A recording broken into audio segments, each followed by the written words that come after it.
I've just got a few minutes on my way to the office, so I thought I would post another video. This is kind of like maybe part 2 to the video that I posted yesterday, which is, this is a weird, my new mount is, okay, that's cool. So, blah, blah, blah. I'm not 100% still, like I'm over my cold, but I have like headaches. I feel just like, ugh, like not 100%. So bear with me. I think like in the next couple days it'll be 100% again, which I'm looking forward to. So, yeah, so this is kind of part 2 to the video that I made yesterday, and I had kind of like a further, oh, this mount is no good. It's shaky. That's weird. I don't know. I might need a new mount. I thought this one would be better because it was attached to the windshield. I was like, oh, that's cool. But it's very bouncy. Stop bouncing, mount. Anyway, so this is part 2. So I kind of had some like further revelations on the topic that I talked about last night. After I made that video, I was still kind of like reflecting on the subject, and I realized that part 2 of that thought about the relationships and the things no longer serving us, I realized just about me that my main primary relationships, and this is actually like multiple relationships, actually like specifically 3 that I have in mind right now, and probably even more if I think about it. Probably most of them, because we take ourselves wherever we go. So actually, if I really dissected it, probably like all of my relationships had an aspect of this. They had been driven by seeking being filled externally and in different ways. So in some of those relationships, it was seeking love externally. So like basically me not feeling the love within, so seeking to be filled by somebody else. In others, it was validation or approval. So like feeling that my sense of self-worth and my worthiness, I was getting that based on approval from others. I'm like thinking of each one in my mind right now, and like how I was being filled unconsciously. I think those are like the 2 main things. So like for love and also approval.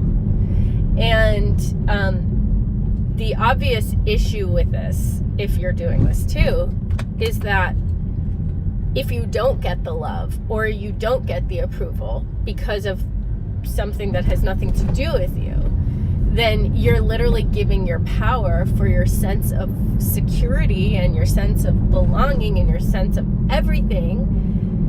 You're giving it away to somebody else. And, as we discussed in an earlier video on the subject of like identity and self-worth, like literally everything in our life is a response to our sense of worthiness and self-love and our standards and like what we expect and what we feel we deserve to receive.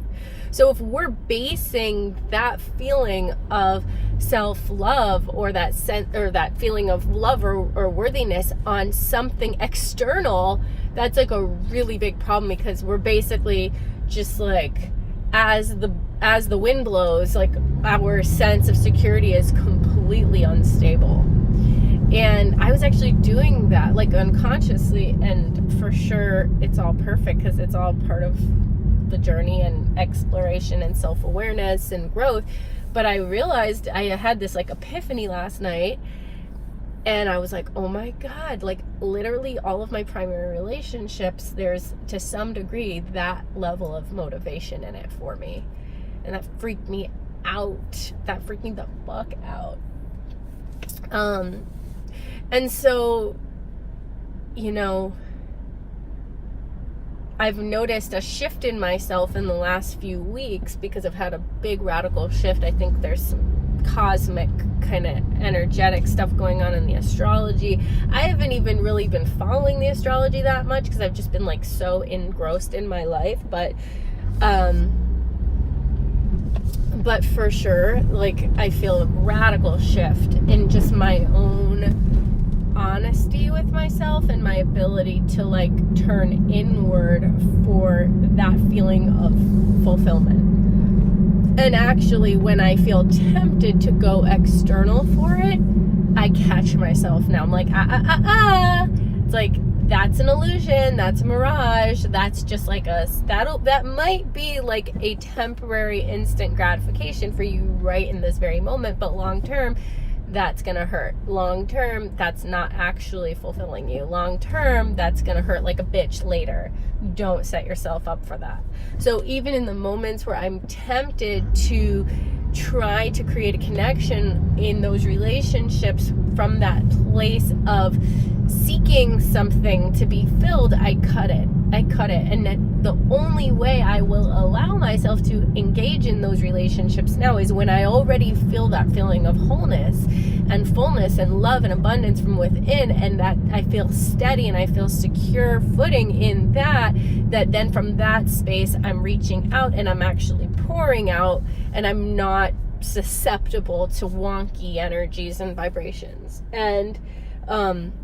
And yeah, so there's like a lot less interaction in those relationships because that takes a lot of practice, and that takes and of course everything in our relationships is a projection of what we're creating. So this is 100% my stuff.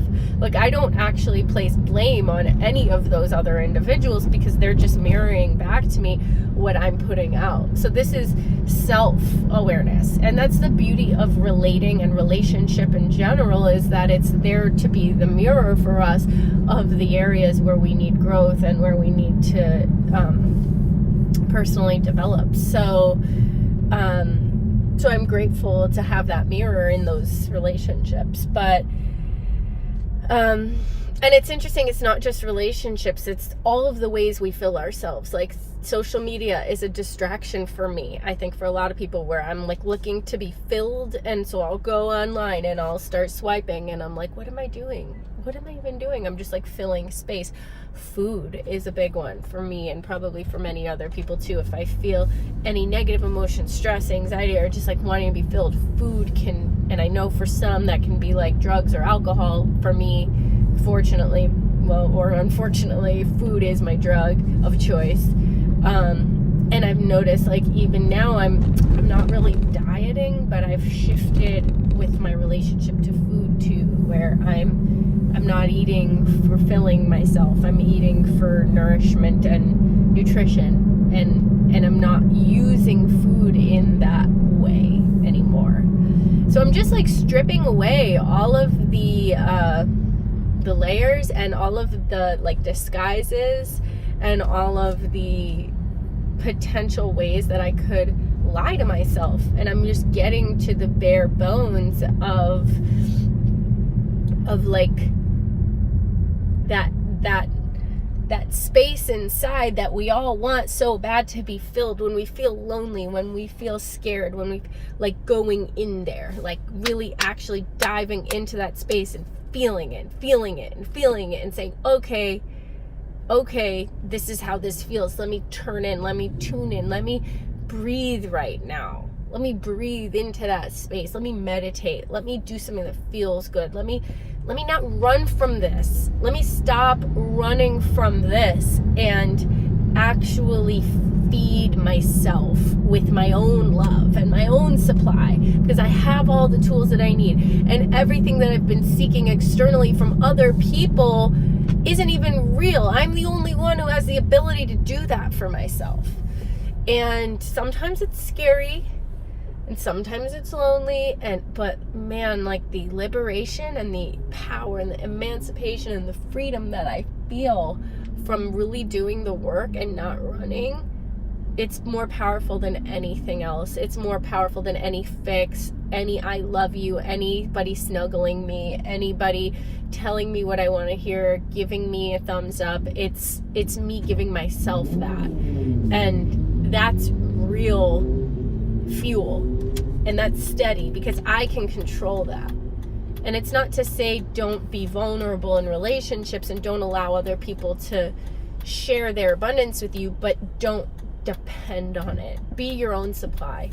Be your own fuel. even if it takes years, because it has taken me years to get here, and I'm sure I'll struggle with it in various amounts in the time to come.